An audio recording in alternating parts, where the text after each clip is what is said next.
This is a video explaining how to create the lattice, X, diamond, whatever shape you want to call it, pattern that is utilized in my Clouded Whispers cowl as well as my On the Fence shawl. This pattern is created using slip stitches with 2 colors. In the pattern it is labeled as K1Bstrand. That is a lot of letters, but it simply stands for knit 1 below into the strand. Which will make sense once we get started. So what you need to do is, I'm going to go ahead and show you guys how to do that. For this pattern, we are using a main color, I'm using my blue, and a contrast color, I'm using yellow. And I've already done a few rows of this pattern, so we're just going to continue along. I'm ready for my, it is a 4-row repeat and a 6-stitch pattern repeat. And row 1 is with our contrast color and rows 2 through 4 are with our main color. So I'm ready for a row 1 at this point. I'm going to go ahead and attach my contrast color. And I'm just doing a square swatch. In the actual pattern it is knitted, on the bias it's knitted with increases, but in this case I'm just doing a square swatch. To show you guys. So I'm gonna knit, I just got a couple border stitches that I'm doing on this swatch just to have some brace. Okay, so what we're gonna do, according to the pattern, you slip 5 with yarn in the front, knit 1. Slip 5 with yarn in the front, knit 1. Slip 5, knit 1.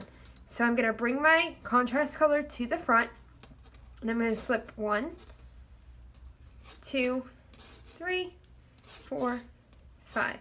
Then I'm going to bring my yarn to the back, and I'm going to knit 1, 1.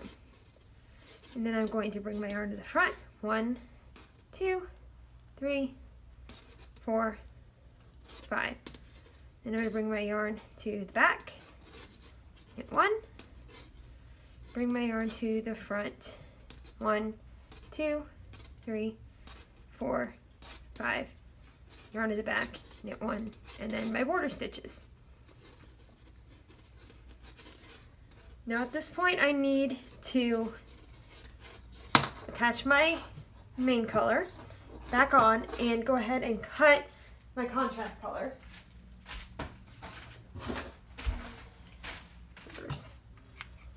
And I'm going to just do border stitches and then purl a row with my main color.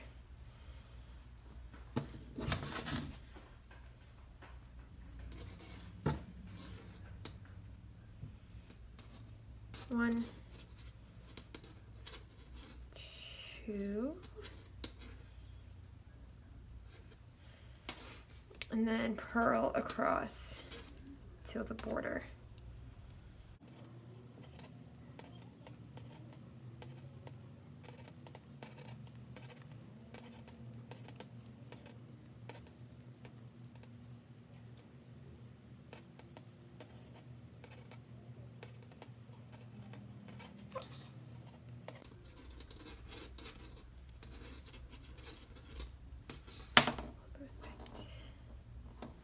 Alright,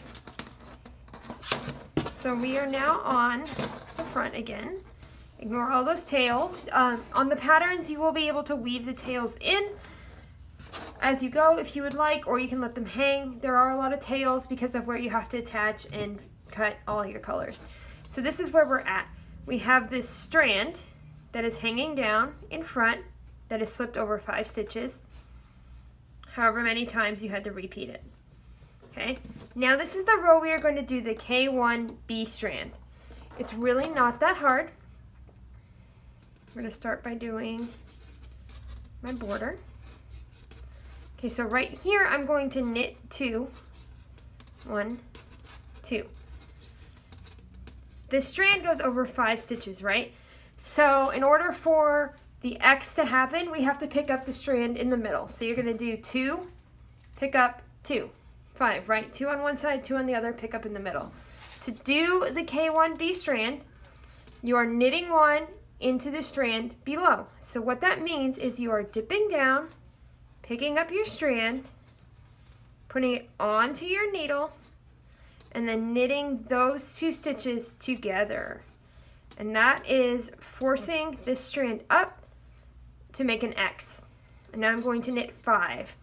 1, 2, 3, 4, 5. I'm at the middle of the strand again. I'm going to go ahead and pick this up, put it on my needle, knit them both together. Ta-da! Do 5 more. 1, 2, 3, 4, 5. Pick it up, put it on my needle. There we go. 1, 2, 3. And then my border. That happens a lot, especially with these shiny needles.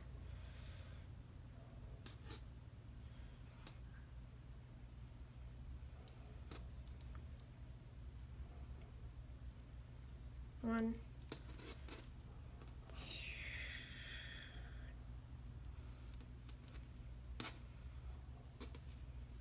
two. Okay, we are now at the end of this row.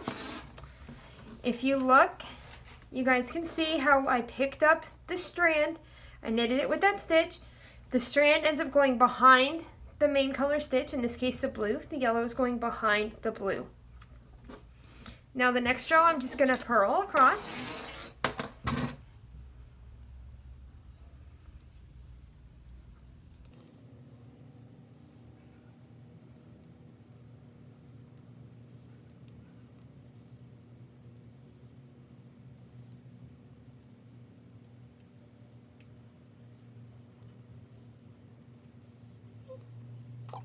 And that is my 4-stitch repeat. I'm now ready to do the next row. I'm going to go ahead and cut my blue because I'm going to have to attach it on the other side. And I'm going to add my yellow. And now we're going to offset it. When you do this on both of my patterns, there are increases and it's in a triangle shape, so you won't have to worry too much about how they offset. It just happens. Because I'm doing this on a swatch, I'm going to have some extra stitches that I'm going to knit, and they're just going to appear as a yellow line. But that will not happen hardly ever on either of my patterns. This is just because of the way that I'm knitting for this video. So I'm going to go ahead and reattach my yellow, wherever the end is. 1,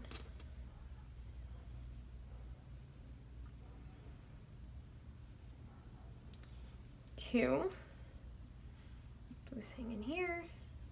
Okay, so I'm gonna go ahead and knit 3 stitches just to get me to where I need to be.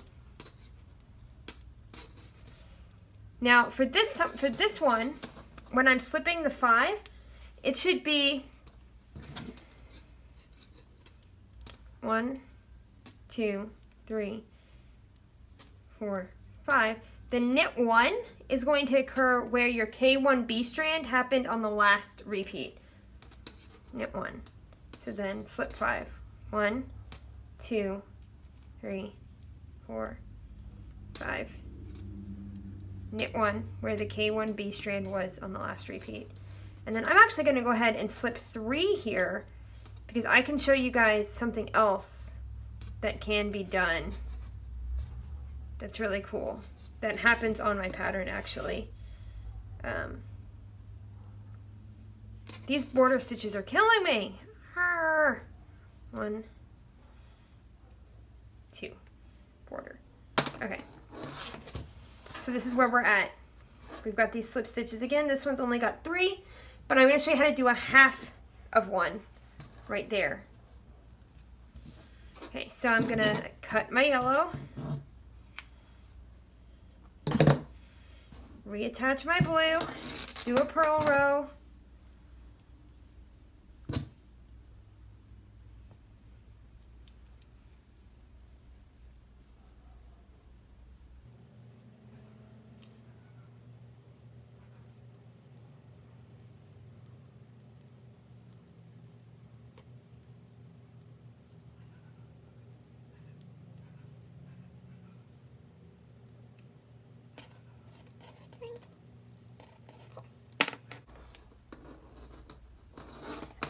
I'm ready to do another row of K1B strands.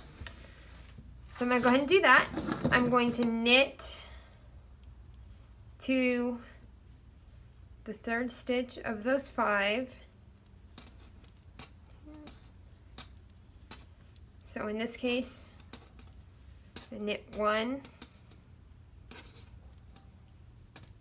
2, dip down, pick it up, put it on my needle, knit the 2 together, knit 5, 1, 2, 3, 4, 5, dip down, pick it up, knit the 2 together, 1, 2.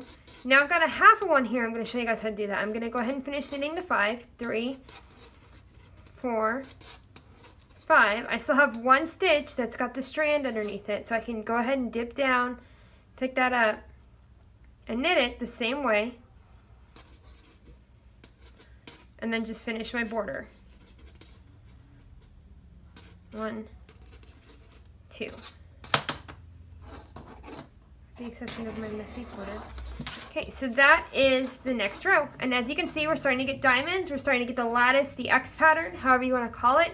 And right here, it's hard to see, but when you block it out, you can see it a little bit better. There's a half of one, and that's just a nice, it looks a lot nicer than this. So that is the start of your K1Bstrand diamond lattice pattern used in the Clouded Whispers cowl and the On the Fence shawl, and who knows, maybe some other patterns later on. I hope that this video helped you out. Please leave comments, let me know what I can do to make my videos better.